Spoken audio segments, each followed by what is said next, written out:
Naitwa Godfrey Michael Muhangwa, ni meneja wa Baraza la Taifa la Elimu ya Ufundi na Mafunzo ya Ufundi Stadi Kanda ya Ziwa.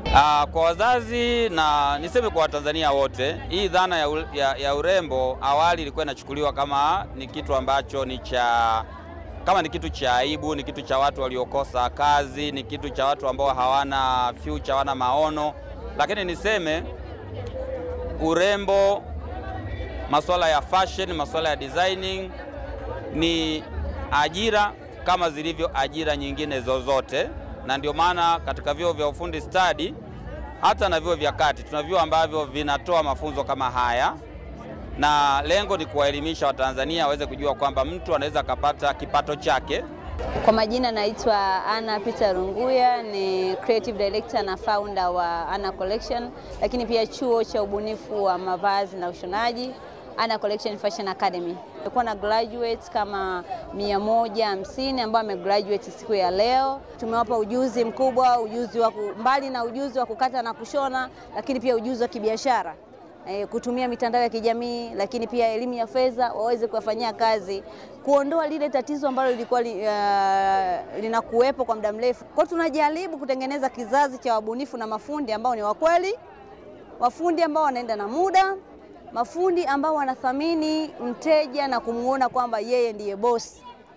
Kwa majina naitwa Imelda Amos Poyongo, ni mwanafunzi wa AFA, nimehitimu darasa la creative.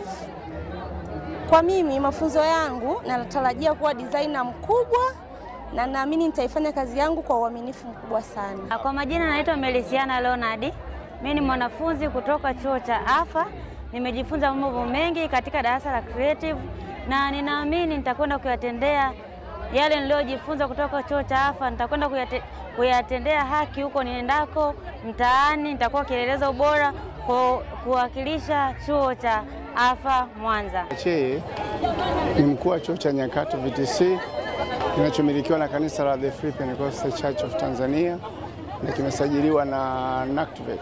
Sisi kama mmiliki tumeona kwamba ukitaka upate uweze kuboresha chuo chako kwa uchumi, lazima uanze kufikiria mahitaji ya wakina mama, ya wakina dada, kwa sababu hao ndio ambao wana nafasi kubwa sana katika mitindo ya kila namna. Kwa mfano kama ambavyo wamekuwepo hapa, mitindo ni ya muhimu sana kwa kina mama katika matukio muhimu, sherehe za kawaida, lakini pia wamekuja na idea nzuri. Kuna mahali sasa hivi watu wanaokwenda kwenye sherehe za usiku wanapenda kutengeneza nguo zilizochanganywa na mbegu za matunda ambazo zinawaka kama taa.